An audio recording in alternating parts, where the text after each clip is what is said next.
A Chinese activist started a hunger strike near Apple's headquarters in Cupertino on Monday. This comes in response to Apple changing its AirDrop restrictions in China. The direct reason for my hunger strike is because Tim Cook just stops and restricts AirDrop's functions in China, and there is no response to the media and the public. So I think we need a response from Tim Cook and Apple. Yes. Axios reported that a November 9th Apple update restricted sharing features in the Chinese market. After a 10-minute limit when sharing files and photos to the Everyone setting, devices will then switch to share with contacts only. The move allegedly followed the widespread demonstrations in China, where people are showing dissent towards the Chinese regime's COVID restrictions. When the demonstrations in China began, people used AirDrop as a means to share files and images with nearby devices, helping them to evade China's online censorship. Wang says this limits the Chinese people's ability to communicate safely.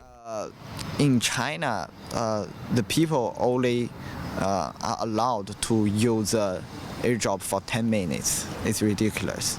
And it's only happened after 1 week of the A4 revolutions. I don't think it's a coincidence. And that's the only safe way for them to communicate with each other, because the internet and social media are fully controlled by the Chinese Communist Party. So I don't think it's a coincidence, yes. On Wednesday, TechCrunch and Mac Rumors reported that Apple expanded the AirDrop restriction to the iOS 16.2 beta. Apple says the feature is an effort to cut down on spam sent in crowded areas like malls, and originally planned to roll out the feature globally starting in 2023. NTD reached out to Apple for comment but did not hear back by airtime. Wang says the new restrictions will suppress information about the Chinese Communist Party, or CCP's, hard COVID restrictions, lockdowns, and other human rights violations. They cannot go out of their own house, and all of their behavior are controlled by the government, because they have the QR code, which is to monitor their behavior, to monitor their step every day. Such as the case of the Urumqi fire from November 24th, in which at least 10 people died trapped in a burning apartment building in China. This sparked the many A4 or white paper protests throughout the world, calling an end to the CCP's tyrannical rule.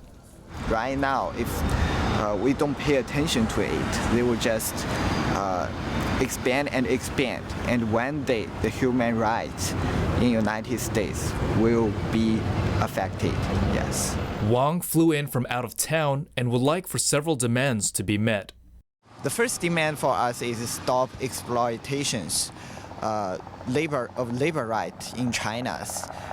We all know that Apple is collaborate Foxconn to just exploiting our human labor rights and to lock down our workers in a big factory and do not allow them to go out. And the second is just fully restore the AirDrop functions, which is strictly restricted in China. And the third is Apple should not censor our people anymore. We all know that we cannot download any VPN on the Apple Store in China. And the last one is to condemn the concentration camp for Uyghurs, yes. More demonstrations are expected to be held in solidarity throughout the world. Now, Wang has been here for 3 days, and he's planning to stay for a total of 7 days for this hunger strike. And he's hoping for more people to join him on Saturday, December 10th, for the Human Rights Day. David Lamb, NTD News, California.